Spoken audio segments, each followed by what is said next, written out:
Bismillahirrahmanirrahim. Alhamdulillahi rabbil alamin. Wassalatu wassalamu ala rasuli rabbil alamin. Nabiyyina wa habibina wa qudwatina Muhammad ibn Abdullah wa ala alihi wa sahbihi wa man walah, amma ba'du.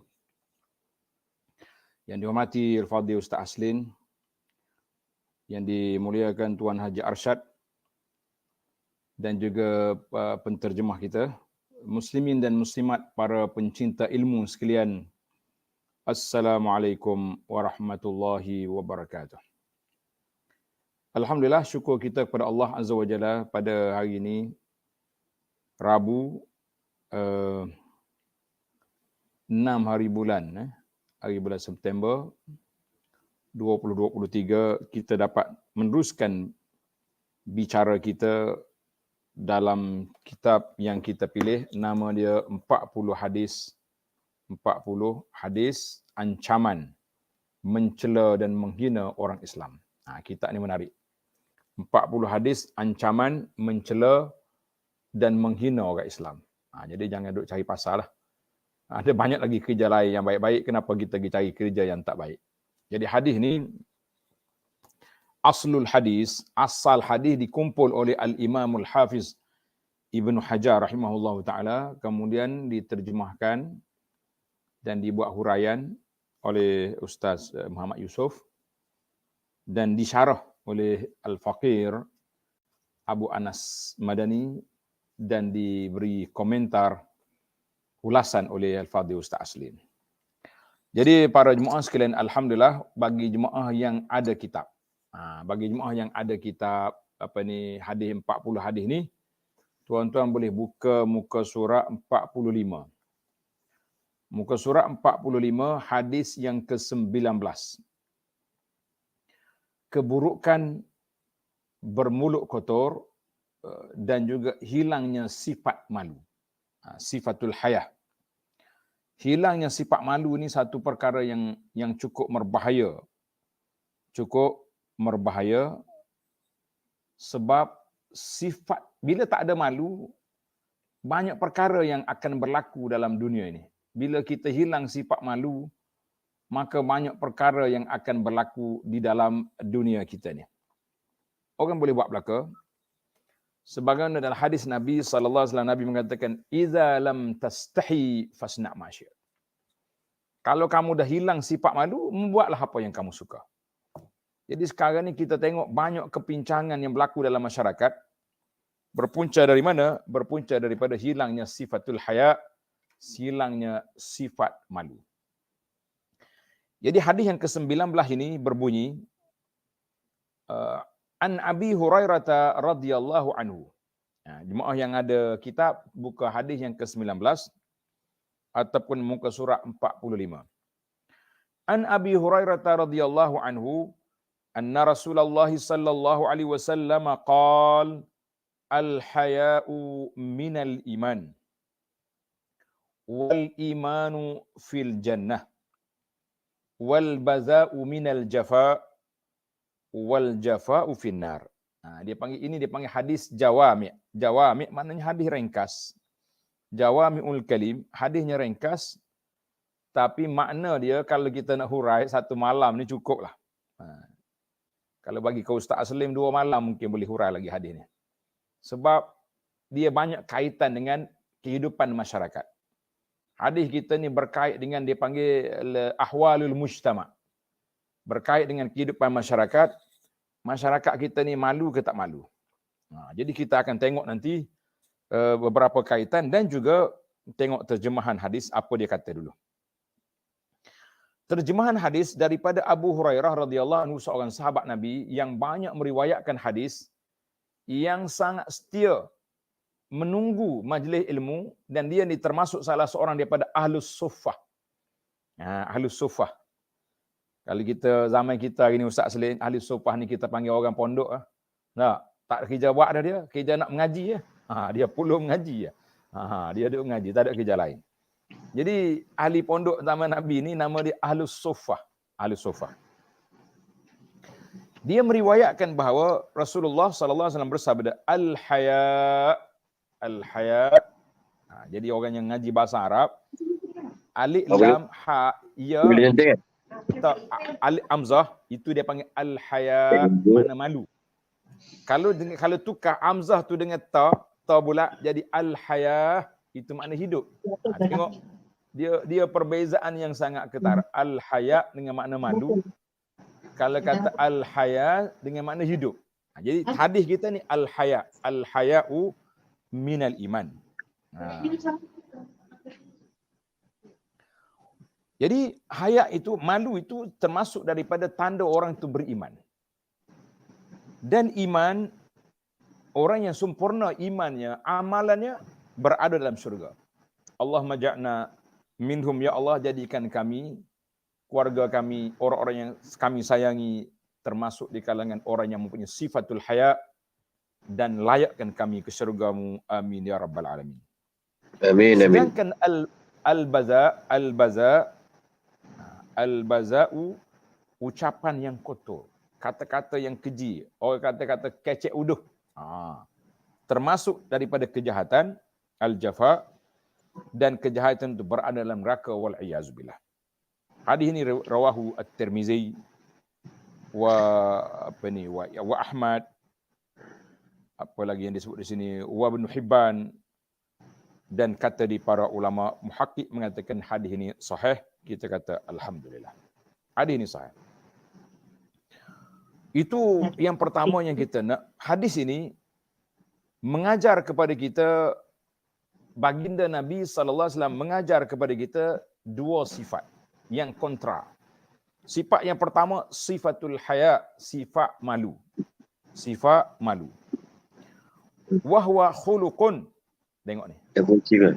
Sifat malu ini sifat yang yamna sahibahu min fi'lil qabih, yang akan menghalang tuan yang bersifat dengan sifat malu ini daripada perbuatan yang huduh. Perbuatan yang huduh. Wal haya'u gharizatun insaniyatun. Haya ini dia panggil satu sifat dalam diri manusia, ada sifat malu. Wa ja'alaha an-nabiy sallallahu alaihi wasallam, nabi kita jadikan sifat ini minal iman, daripada tanda-tanda keimanan. Jadi malu ni ada dua kategori. Satu dia panggil malu iman, satu lagi malu perangai. Lain tu. Jadi kita akan perincikan dua sifat malu ni. Malu iman dengan malu perangai. Kita ni banyak malu iman ke banyak malu perangai? Rasa-rasanya banyak malu perangai ni. Nah, banyak malu perangai. Kita tengok dalam huraian nanti malu perangai itu macam mana. Malu iman itu macam mana. Baik. Tengok dalam sudut pengajaran ataupun huraian hadis. Saya baca dalam buku dulu, yang tak ada baru kita tambah. Yang pertama, sebuah hadis sahih memasukkan sifatul haya ke dalam iman. Sebagaimana hadis al-imanu bid'un wa situn au sab'una syu'batan. Baginda Nabi SAW mengatakan bahawa iman itu ada 60 atau 70 lebih cabang dia. Maksudnya iman itu banyak. Wal haya'u syu'batum minal iman. Sifat malu itu satu cabang daripada cabang iman. Sifat malu, cabang iman. Jadi kita cabang itu banyaklah. Yang paling tinggi sekali cabang iman, la ilaha illallah. Qaulu la ilaha illallah. Itu paling atas sekali, paling top. Kemudian datangnya yang paling rendah sekali, imatatul adza anit tariq, kita buang halangan, batu-batu, kayu, ranting-ranting ataupun duri-duri, sampah-sampah yang ada di tengah jalan orang nak lalu. Kita pergi buang, itu tanda iman. Jadi iman tu dari sudut amali, ada iman dari sudut i'tiqadi, kepercayaan kepada Allah Azza wa Jalla. Mana hadis syu'batu minal iman ni rawahul Bukhari dan Muslim. Dalam syarah hadis mengatakan al-haya, malu adalah salah satu daripada gharizatun insaniyah. Salah satu daripada sifat dalam diri seorang yang mendorong dirinya melakukan perkara terpuji dan meninggalkan perkara yang dikeji dan tercela. Jadi kalau kata malu yang dipuji, al-haya al-mahmud, Iaitulah sifat ni menyebabkan kita tak berani nak buat maksiat. Kenapa awak tak pergi situ? Saya malu. Malu. Sebab kata di para ulama, di antara ciri-ciri orang beriman, dia tidak akan munculkan diri dia di mana tempat Allah Ta'ala larang. Jangan munculkan diri di tempat yang Allah larang, dan dia sentiasa berada di tempat yang Allah Ta'ala suruh. Dia ada di tempat Allah suruh, dan dia tak akan pergi di tempat Allah Ta'ala larang. Jadi itu dia panggil sifatul haya, sifat malu. Ada lagi nombor 2, Az-Zamakhsyari ini pakar dari sudut bahasa, menjelaskan bahawa hadis ini menjadikan sifat al-haya termasuk daripada iman, kerana sifat ini menjaga seorang daripada maksiat sama seperti peranan iman. Itu maksud al-haya min iman, maknanya sifat malu ini menjaga orang itu daripada terjebak dengan benda maksiat dan benda mungkar. Terjebak dengan benda maksiat dan benda mungkar, maka itu dikatakan sifatul haya. Menurut Syekh Al-Halimi, sifat al-haya di hadapan Allah merupakan jalan melakukan amalan taat dan meninggalkan maksiat. Kata orang, dia malu nak hilang daripada tempat yang Allah Ta'ala suruh, dan dia tidak akan berada di tempat yang Allah Ta'ala larang. Kita kena mikir, tempat aku nak pergi ni Allah larang ke Allah Ta'ala suruh?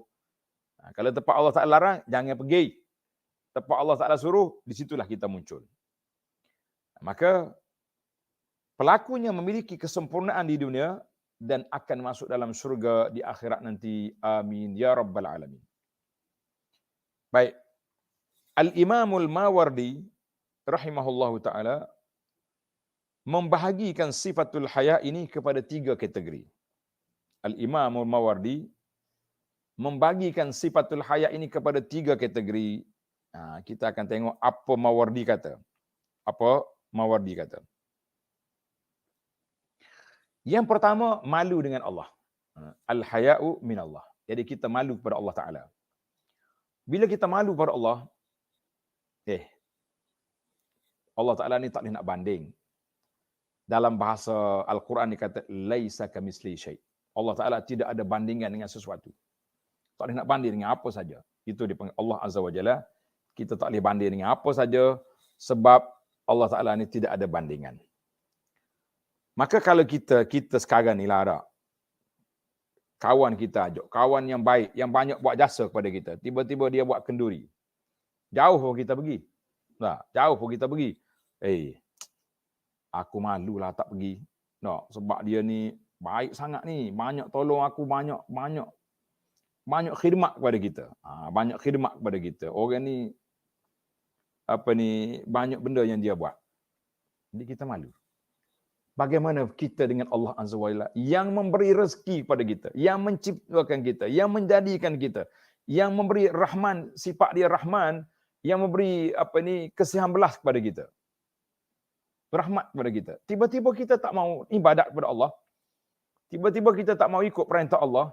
Tiba-tiba kita tidak, maknanya orang yang bersifat malu, dia tak akan buat benda yang tidak baik. Itu malu yang pertama, kita malu pada Allah Azza wa Jalla. Yang kedua, malu dengan manusia. Kita malu pada manusia ni macam mana pula? Tidak menceritakan maksiatnya di hadapan mereka. Kalau dia terjebak dengan maksiat, dia tak pergi bagi tahu pada orang. Ni manusia yang tak betul berjalan hari ni, jangan main. Dia bangga pula. Letak di Facebook pula maksiat yang dia buat. Apa kerja awak ni? Allahu Akbar. Kalau kita nak senarai ke malam ni, panjang ni. Senarai orang yang hilang sifat malu zaman kita hari ni. Jadi mereka menceritakan maksiat yang dia buat kepada di hadapan mereka dan meninggalkan segala perkara yang mengundang sangka buruk mereka kepadanya. Dia tak akan buat. Jadi benda yang orang boleh su'uzan pada kita, kita tak akan lakukan. Maknanya kita kata malu dengan manusia. Hari ni orang hilang sifat malu dengan manusia cukup dahsyat. Anda tengok ni, budak-budak perempuan yang duk jual, kalau cakap dia jual kosmetik bedak dia tu, satu sifat tak malu.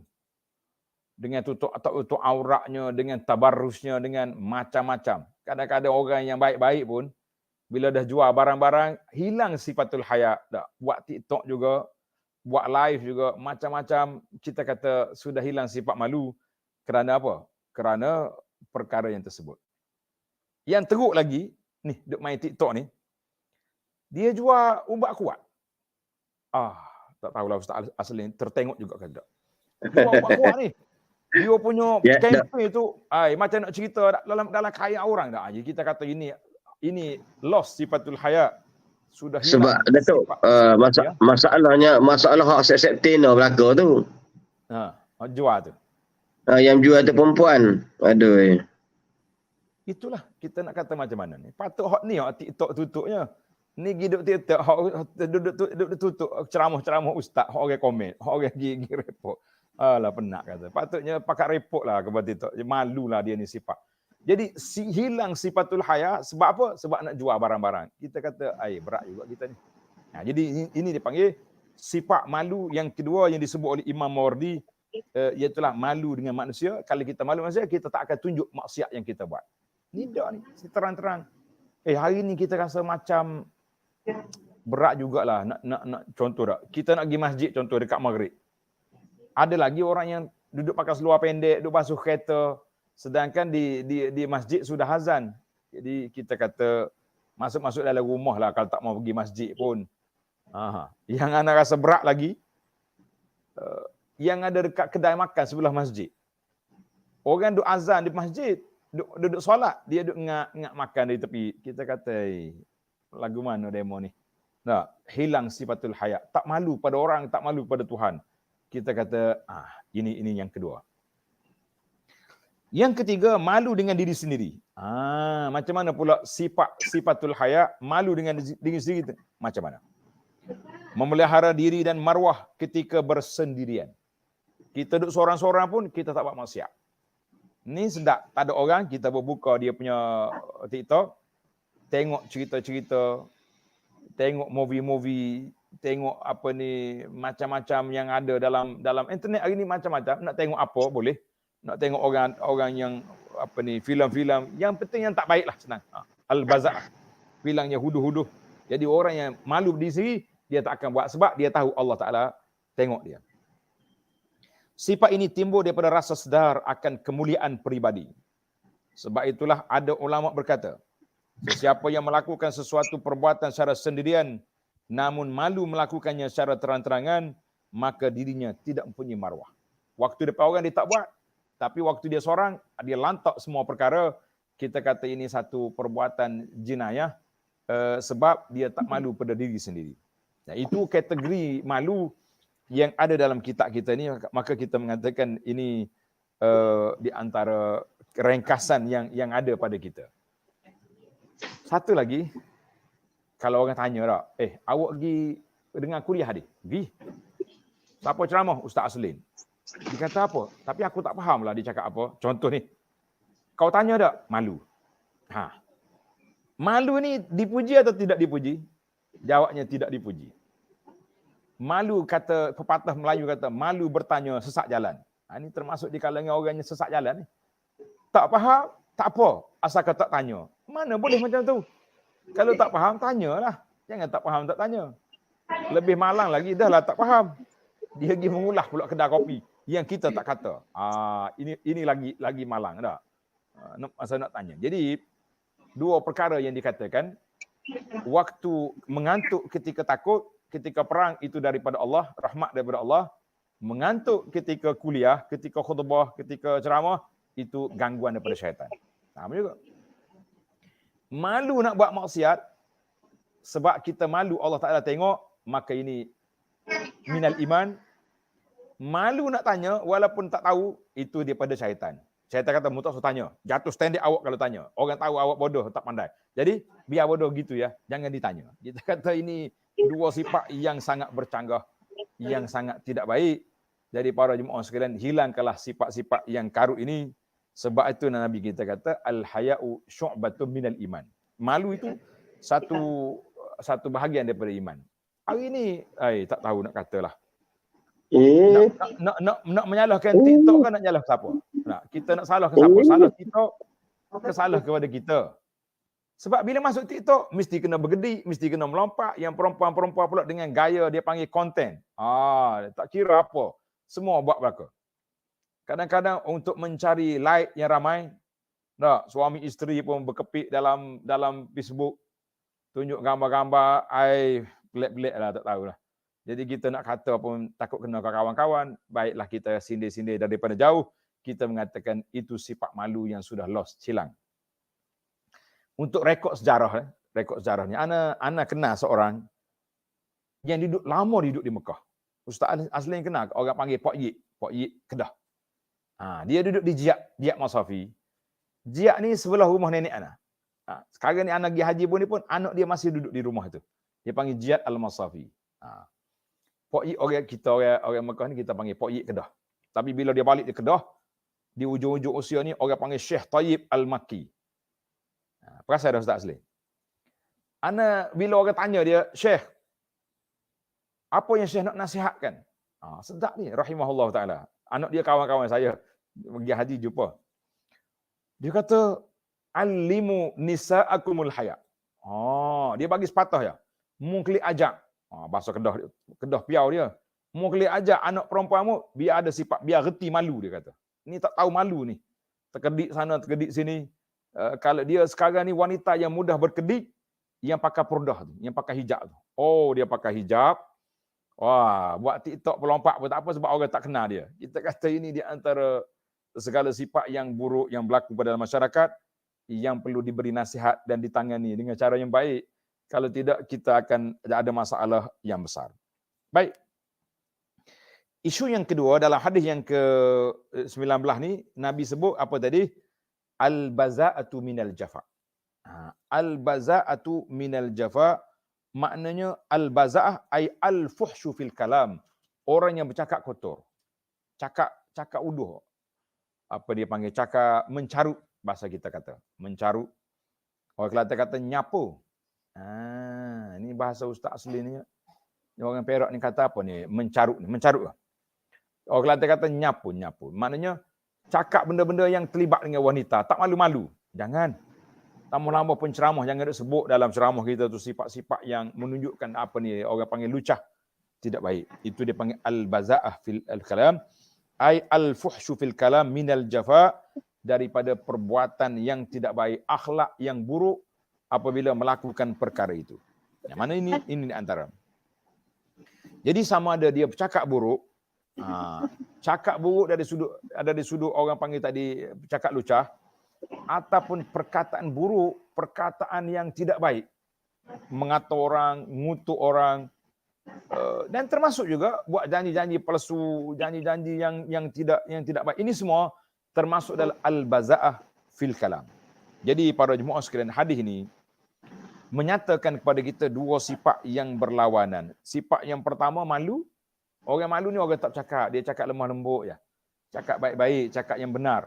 Tak semestinya orang cakap lembut itu tak ada baza'ah. Ada juga. Kadang-kadang bercakap lembut. Tapi dia punya konten, ayat dia tu memang menyakitkan orang. Dia tak kira. Dia tak semestinya bila cakap kuat, barulah jadi orang tu jadi bahasa tak baik. Tidak. Dia bukan suara itu yang jadi baik tak baik perkataan. Yang jadi tak baik itu isi perkataan itu. Isi perkataan.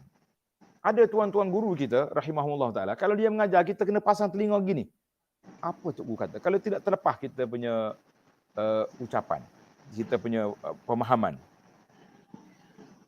Ada orang ceramah kuat, gedung-gedung, tapi kata-kata dia banyak benda yang tak ada poin yang kita boleh tulis. Jadi kita mengatakan bahawa sebab itulah Al-Imamu Al-Ghazali ataupun siapa dia sebut, dia kata laukana al-ghalabatu fis siyah, kalaulah kemenangan itu duduk di suara yang kuat, nascaya orang jahil lebih akan menang dalam perbincangan daripada orang alim. Sebab orang alim yang mempunyai sifat yang baik, dia tak akan bertempik. Dia akan bercakap pelan-pelan, cakap koho-koho. Dia tak akan cakap dengan bahasa-bahasa yang kasar, yang berat. Tapi orang-orang yang ini bercakap bertempik, melaung, kita kata biar ada tempatlah. Bukan semua kita guna value 10 belaka. Ada kena pakai 5, ada kena pakai 2, ada kena pakai 7. Tengok suasana yang sesuai dengan kata-kata kita, barulah itu dinamakan orang yang baik, orang yang sesuai dengan suasana yang dia ada itu. Jadi para jemaah sekalian, kita kata alhamdulillah. Ini di antara dua hadis ini mengajarkan kepada kita, yang pertama biatulah sifatul haya, sifat malu. Yang kedua, kita kena belajar sifat menjauhkan diri daripada perkataan-perkataan yang tidak baik. Sebab Nabi kata apa? Wal jafa'u finnar, ay ahlul jafa'i allazina tasafu bisifai. Orang yang buruk perangai, yang duduk cakap uduh-uduh ni, wa takhallaqu bi asari, akhlak dia pun akhlak yang buruk, maka orang ni akan perbuatan dia tadi melayakkan dia ke dalam neraka. Wal iyazubillah, kita mengatakan kita minta berlindung dengan Allah Azza wa Jalla daripada sifat yang buruk, yang tidak baik.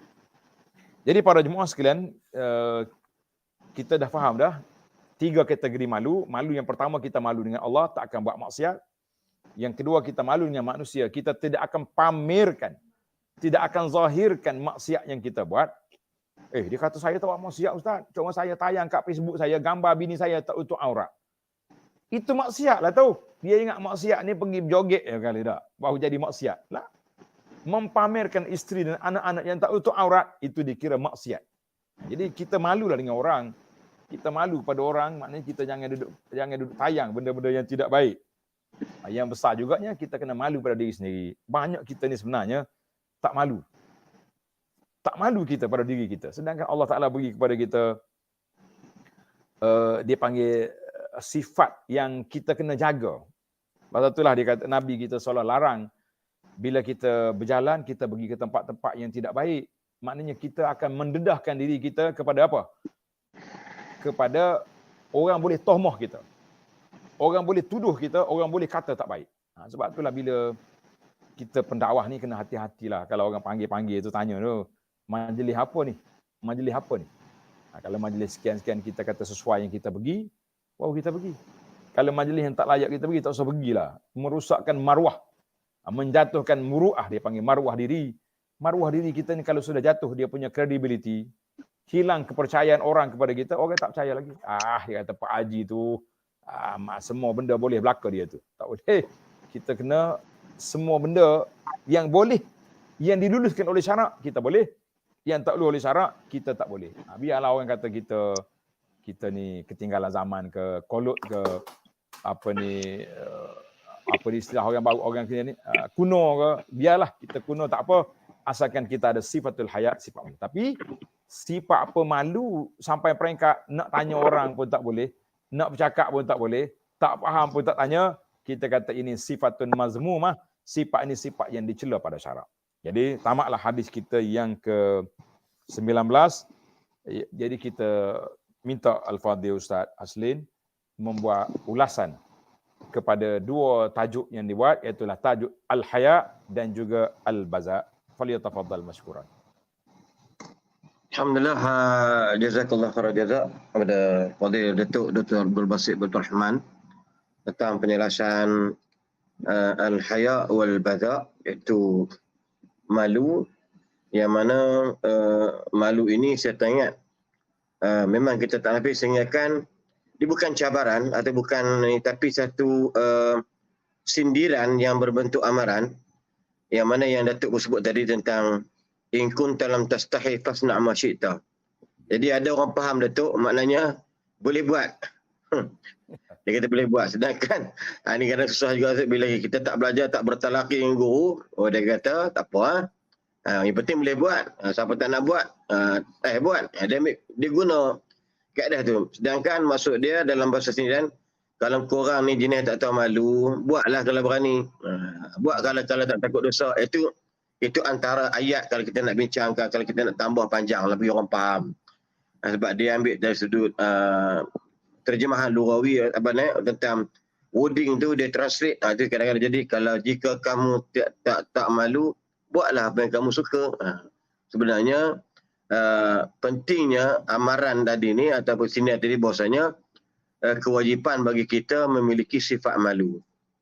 Yang mana Datuk pun sebut tadi tentang kata-kata Imam Al-Mawardi, iaitu tentang malu dengan Allah, iaitu malu kita untuk melakukan maksiat.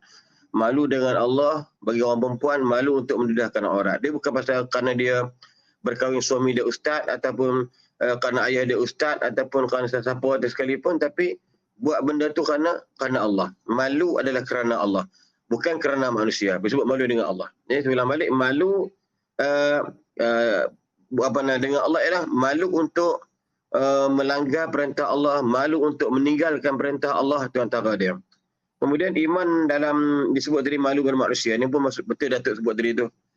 Kadang-kadang nampak bagus Datuk kempen tentang apa? Kempen nak ubat kuat. Yang paling terkejut saya tengok betul Datuk, bukan TikTok aja. Facebook, Instagram pun dah rasa segan dah. Sebut jelas terang-terang, ini aksi-aksi atas katil. Aksi-aksi persetubuhan. Anda nakkan kepuasan, anda nak ni, buat macam saya, kata dia. Wanita jangan malu, belilah ubat ini. Kita bukan macam nak tengok kalau lelaki cakap boleh tahan Datuk. Walaupun tak betul juga, tapi ni wanita yang sudah hilang sifat-sifat tersebut.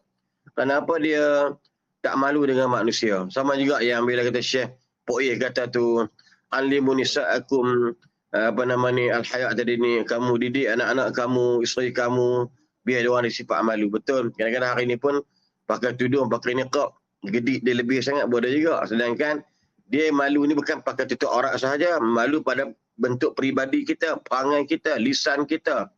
Orang kata apa ni, gerak badan kita, pakai purdah, pakai tutup aurat, berjalan lengang-lengang, pelik-pelik nampak sangat, wangi-wangian, gila-gilanya wangi Datuk. Pakai purdah jadi, tapi wangi Datuk. Ini dah tak boleh, kerana dia tidak malu dengan Nabi SAW. Nabi kata pakaian wanita ataupun berbau yang wangi sangat tu menyebabkan ada hukum yang lain. So kita kena ambil benda-benda ni, malu ni benda besar. Dan yang ketiga ialah malu dengan diri sendiri. Itu maksudnya malu bagaimana kita hari ini Allah bagi nikmat kepada kita, tapi kita kufur kepada Allah Subhanahu Wa Taala. Allah bagi usia kita yang panjang, tapi kita kufur kepada Allah. Jadi maknanya kita ni mungkin tidak malu dengan keadaan diri kita sendiri. Ataupun kita sihat dan kita sakit teruk, tiba Allah sembuhkan. Malulah sikit diri sendiri kerana apa? Sepatutnya dalam bahasa kasar ni kita dah lama meninggal dunia dah. Tapi Allah tetap memanjangkan usia kita. Itu juga termasuk daripada malu ni. Dan Al-Baza' yang Datuk sebut memang cukup jelas.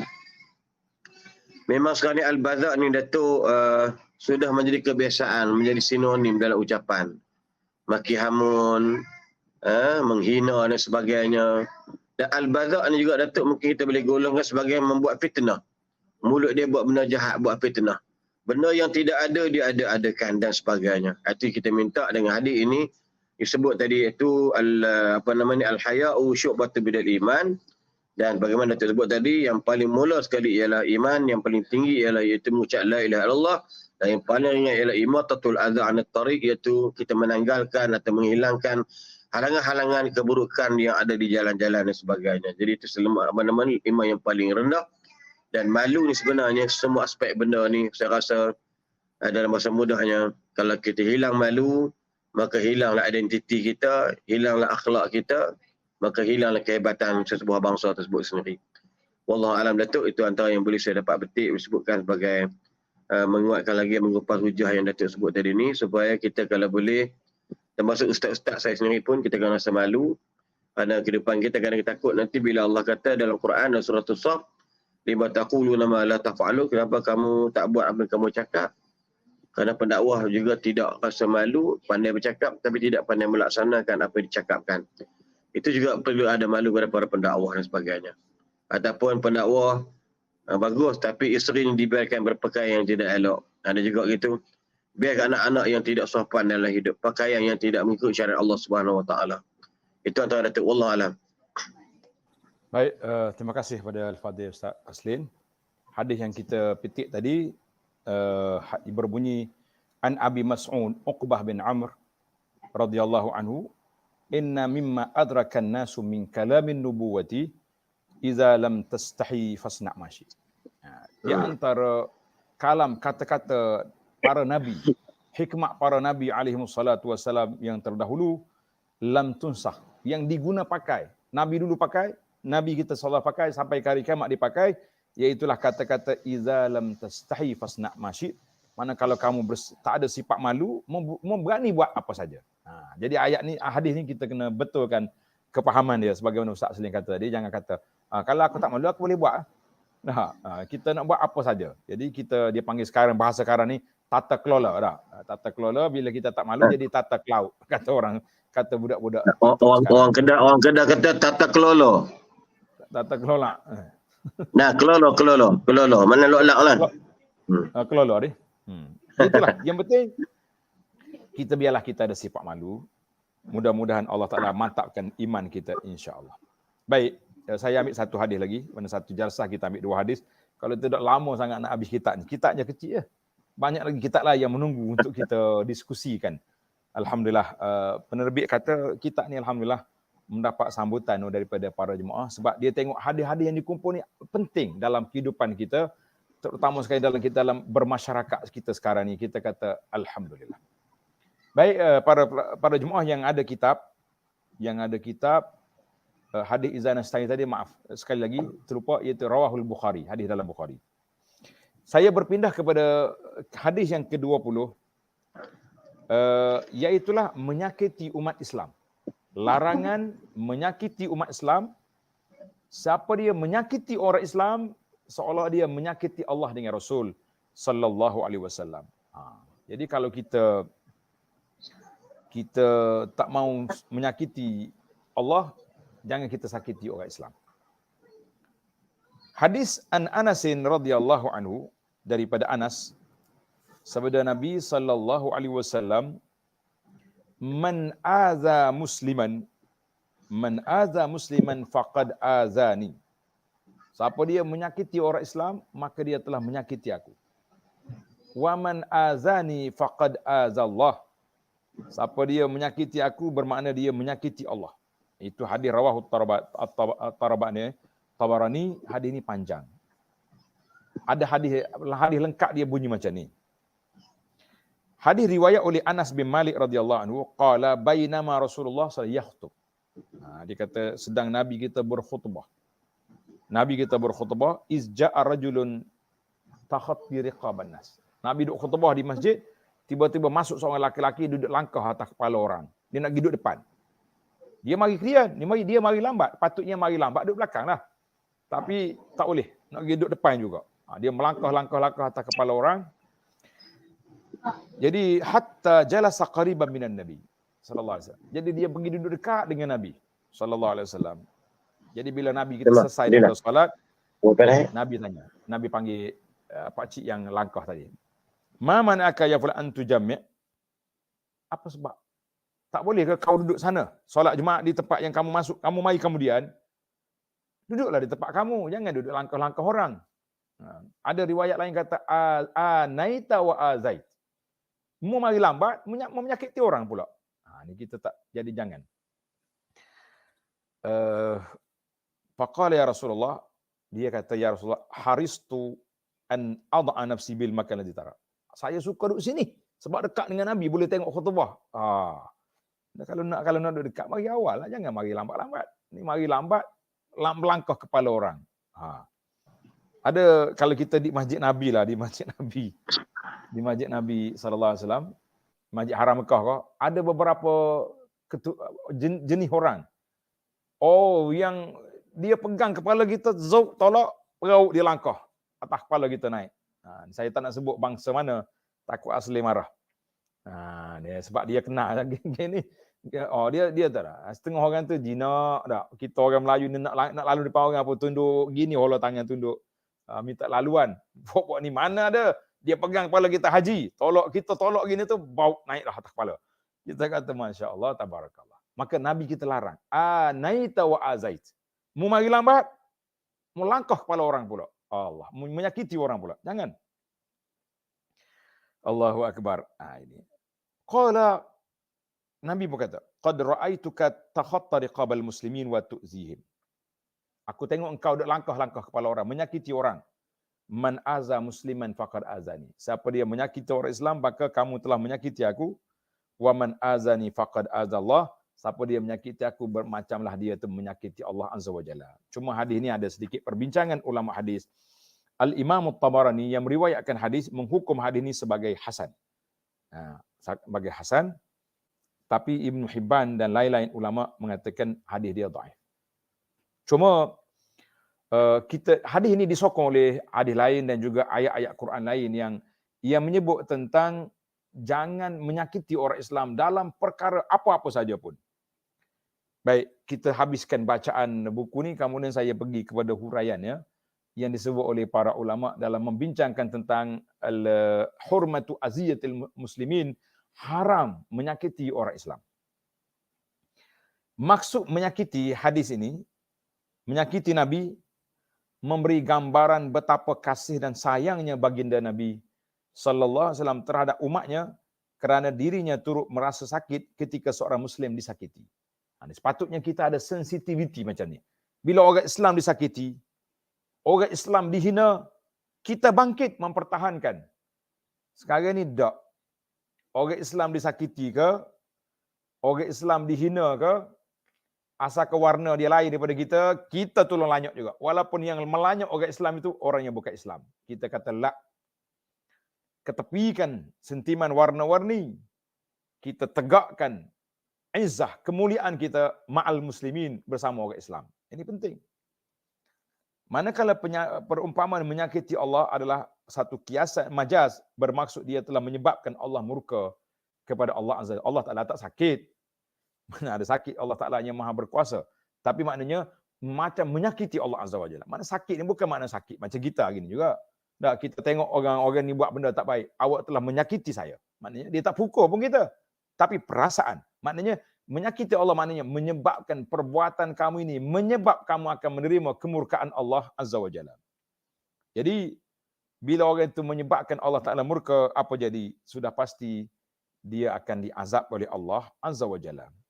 Maka para jemaah sekalian, dalam masalah ini, dalam masalah haramnya menyakiti orang Islam, terdapat beberapa hadis Nabi sallallahu alaihi wasallam yang jelas, yang sahih, baginda Nabi sallallahu alaihi wasallam menjelaskan. Di antaranya yang pertama sekali, sebelum hadis, kita kena ambil ayat-ayat Quran, innamal mu'minuna ikhwatun. Sesungguhnya orang mukmin itu bersaudara. Orang mukmin bersaudara. Jadi kita setiap orang Islam, tak kiralah dia bangsa apa, dia keturunan apa, dia pangkat apa, kita mengatakan hadza akhi al-muslim, ini saudaraku seorang muslim.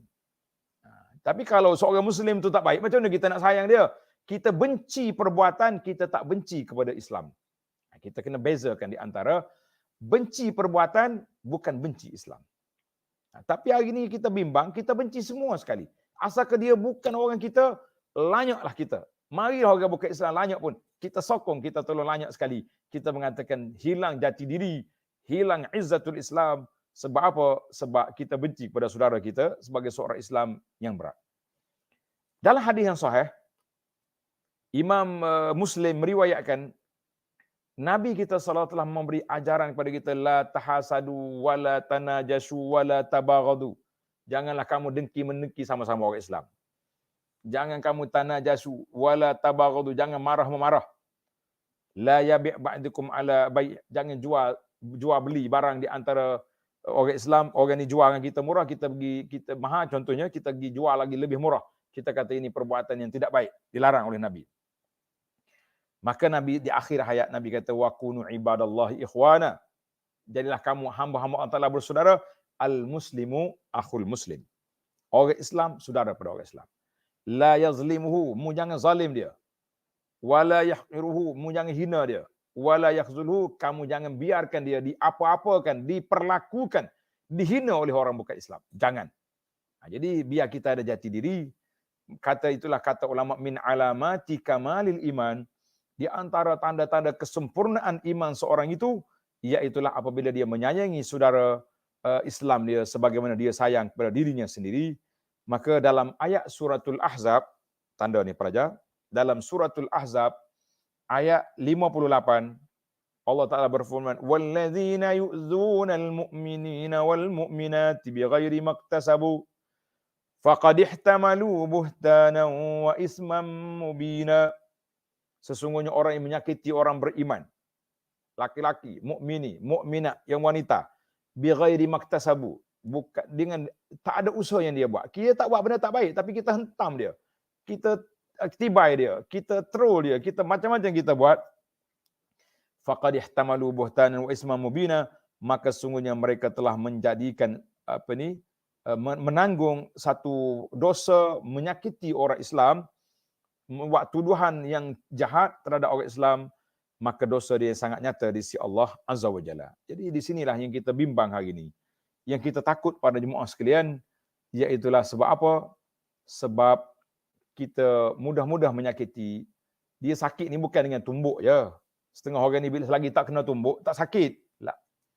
Man sabba, siapa dia maki, itu mana menyakiti. Siapa dia mencerca, itu menyakiti. Siapa dia mengumpat orang, maka itu namanya menyakiti. Apalagi kalau dia memfitnah, dikata bighairi maktasabu. Dia orang ni tak buat tapi kita buat. Dengan kita troll dia, dengan kita buat kartun-kartun menghina, dengan kita buat macam-macam zaman kita hari ni lah, potong-potong video kerat. Ni banyak ni panggil at-tamatul kubra, banyaknya huru-hara yang berlaku zaman kita hari ni, iaitulah bila kita potong video tak habis. Ini cukup bahaya Ustaz Aslim. Kadang-kadang kita menceritakan kata orang, kita kata orang tu kata gini-gini, orang tu dia potong kata-kata orang tu kata, dia nisbahkan kata itu kepada kita. Habis. 3-4 hari pula lah kita kena kita kena lanyak ke para netizen, nak boleh ke jumpa video yang perbetulkan balik perkara tersebut, maka kita mengatakan sangat berbahaya. Kata Syekh Al-Fudail bin Iyad, Syekh Fudail ni seorang yang tokoh ahlul qulub yang sangat hebat.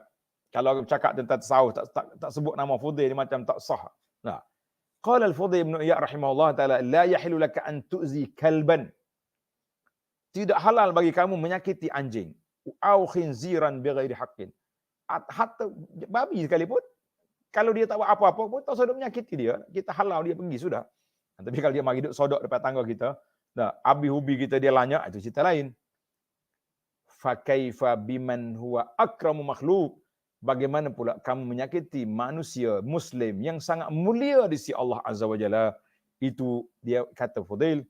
Jadi kalau menyakiti hayawan pun dimurkai oleh Allah Azza wa Jalla, bagaimana kamu menyakiti orang yang ada kedudukannya di sisi Allah Azza wa Jalla, dipanggil orang-orang yang beriman. Kita mengatakan cukup berbahaya perbuatan ini. Jadi para jemaah, kata seorang tokoh ulama lain pula, nama dia Syekh Qatadah rahimahullah taala, iyyakum wa azal mu'minin. Aku bagi amaran kepada kamu daripada menyakiti orang mukmin. Fa innallaha yahutuhu wa yaghdab lah. Allah Ta'ala beri pertolongan kepada dia dan Allah Ta'ala murka kepada kamu dengan sebab kamu menyakiti orang Islam.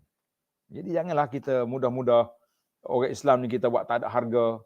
Duluan ada cerita kata-kata seorang tokoh ulama Al-Mujahid, Al-Abid Al-Mujahid, Al-Imam Ibn Mubarak rahimahullah ta'ala, bila dia orang mari cerca seorang Muslim depan Ibn Mubarak. Syekh kata apa? Ya akhi, hal ghazawta Rum? Mau pergi berperang dengan Rum? Dia kata, tak. Ghazawta Turk? Mau pergi berperang dengan puak Turki? Dia kata, tak. Ghazawta Furus? Mau pergi berperang dengan puak Parsi? Dia kata, la. Dia kata, Masya Allah, Rom, Turki, Parsi, semuanya selamat daripadamu. Yang tak selamat daripada kamu, iaitulah saudara kamu seorang Muslim. Jadi kalau kita mikir sini, banyak kita kena rasa malu. Kaitkan dengan sifat malu tadi, barulah kita tak kata kepada orang mudah-mudah, kita tak sewenang-wenang yang menjatuhkan kredibiliti maruah orang, sebab kita tidak tahu siapa kita dengan dia di sisi Allah Azza wa Jalla. Wa qala Ibnu Rajab Al-Hambali rahimahullah, dia kata, tadammanatin nusus, daripada ayat-ayat dan hadis-hadis yang banyak menyebut tentang annal muslim la yahillu, seorang muslim tidak halal isalul aza ilaih, kita kenakan sampaikan kepada dia sebarang bentuk penyakiti. Dan sama ada perbuatan atau perkataan ataupun tindak tanduk kita. Jadi kita kadang-kadang rasa macam simple je. Kan? Senang sangat. Contohnya kita hari ni macam dia kait ni tak malu dengan boleh buat apa saja. Jiran tetangga sebelah rumah. Kalau kita bak jiran teruk lagi. Nah, jiran sebelah rumah ni disakiti dengan apa? Dengan bau-bau. Oh, mentah dia minat bela burung ke bela kucing, bau busung. Ada yang bela kambing pun ada. Sebelah dengan jiran tetangga. Kita kata busuk bangah. Orang Kelantan kata busuk bangah, habis orang nak duduk sebelah. Kita nak tidur pun tak selesa. Ya, itu tak sekira lagi. Yang parking depan tangga orang, Allahu Akbar. Kita kelang kabut nak keluar pergi atas anak sekolah pagi. Tiba-tiba kereta sekat depan tangga kita. Kalau tak sedap benarnya, saya banyak kali kena. Tak tahulah Ustaz Salim berkali ada kena juga. Kita tengah ceramah sedap, tiba-tiba mari pengurusi majlis nak iklan nombor kereta orang sekat tengah jalan. Awak mari lambat ke masjid. Tadi tak apalah, kita kata emergency. Dah rakaat akhir dah. Takut tak sempat solat Jumaat. Parking tengah jalan. Lepas solat, tak wasahlah duduk beribadat. Duduk tasbih begini, beranggut tasbih. Kereta dia sekat jalan orang. Ada orang musafir nak cepat. Ada orang yang masyarakat nak pergi hantar anak sekolah. Ada orang nak masuk pejabat. Ada isteri yang nak bersalin. Kita mengatakan, ini termasuk dalam menyakiti orang. Jangan sampai di nombor kereta kita naik diiklankan oleh orang. Kita kata banyak sebenarnya menyakiti ni. Bahkan Allah Ta'ala larang, kalau kita buat baik kepada orang, jangan menyakiti. Orang ni berhajat, kita buat tolong dia. Lepas tu kita sakiti dia. Awak ni, kalau aku tak tolong, tak ada apa pun kamu ni. Maka Allah Ta'ala sebut dalam surah Al-Baqarah 262, alladzina yunfiquna amwalahum fi sabilillah summa la yutbi'una ma anfaqu mannan wala azab. Orang yang beri nafkah, beri derma, beri sumbangan kepada orang, jangan mengungkit dan jangan menyakiti. Mengungkit pemberian, menyakiti orang pula. Jadi kita kata jangan. Maka kata Ibnu Katsir, wala azab, jangan mengungkit dan jangan menyakiti, ay la yaf'aluna.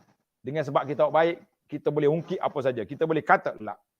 Sebagai ulama mengatakan bahawa yang boleh mengungkit ni mak ayah je.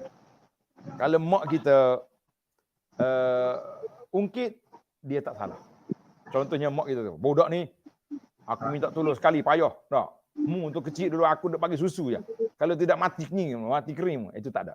Tak akan hilang pahala mak kita. Tapi kita kawan-kawan, member-member mengungkit dan menyakiti, la. Hilang pahala kita, seolah-olah kita tak buat apa. Kosong dia punya akaun. Jangan main tuan-tuan. Maka Allahu Akbar. Jadi para jemaah sekalian, kita sama-samalah mempertahankan maruah saudara kita. Jangan menyakiti hati orang dengan apa saja. Lebih-lebih lagi menyakiti orang Muslim, Muslimah yang mempunyai kedudukan di sisi kita. Mak kita, ayah kita, adik-adik kita. Jangan sekali-kali. Sekarang ni anak-anak dia mudah sangat. Tak dapat telefon, mengamuk. Macam gajah turun minyak, kata orang. Marah ke mak dia, depan-depan orangnya kata. Jadi kita kata, tolong-tolonglah anak-anak. Hormatlah kepada ibu bapa. Kalau menyakiti orang lain pun haram. Bagaimana engkau menyakiti orang yang sangat berjasa kepada kita. Mudah-mudahan Allah Ta'ala beri kepada kita yang terbaik, insya-Allah. Jadi itulah dua hadis yang dapat kita huraikan. Jadi hadis yang kedua ini hadis larangan menyakiti orang Islam. Mudah-mudahan kita jauh daripada sifat yang buruk ini. Dan sekali lagi kita minta Ustaz Aslin membuat rumusan ataupun ulasan kepada hadis yang ke-20 tadi. Tafadhal. Alhamdulillah, terima kasih yang berbagai Datuk. Hadis yang terakhir yang Datuk baca pada malam ini, kalau kita relate dengan hadis yang mula-mula yang dibaca oleh Datuk, ialah tentang malu. Jadi bagi orang yang rasa malu dengan Allah Subhanahu Wa Taala dan juga mungkin malu dengan diri sendiri, maka mereka tidak berani untuk menyakitkan hati atau jiwa saudara mereka yang Muslim. Bukan Muslim je Datuk, orang bukan Islam pun tak boleh kalau ikut sebenarnya. Jiran kita bukan Islam, tak boleh kita buat benda sebenarnya. Ambil sampah tu kita baling rumah sebelah, time dia tak ada balik cuti raya ke apa ke, pun tak boleh. Lagilah pula apabila kita menyakitkan yakni saudara kita yang se-Muslim. So ini semua berdasarkan kepada rasa malu ataupun sebaliknya. Jadi alhamdulillah, ini kita lihat kalau Datuk sebut tadi Fudail bin Iyad, la yahillu laka an tu'dhi kalban. Maksud dia kita tak boleh kalau nak menyakitkan seekor kambing sebab anjing. Bagaimana Nabi pernah sebutkan seorang sahabat berjalan dengan Nabi SAW, sahabat tadi baling. Dia katakan baling anjing, lalu Nabi kata bagaimana kalau aku baling kamu? Sakit. Begitulah keadaan binatang pun sakit kalau kita baling yang tanpa sebab. Dia bukan serang kita pun, dia bukan anjing gila ke apa ke. Dia anjing biasa, lalu depan kita baling dia. Jadi bila kata-kata Fudail bin Iyad ini yang terlalu halus orang ucapan dia, la yahalu laka an tu'zi kalban, janganlah, tidak halal, tidak baik, tidak harus, tidak sepatutnya bagi kamu untuk menyakitkan orang dengan seekor anjing.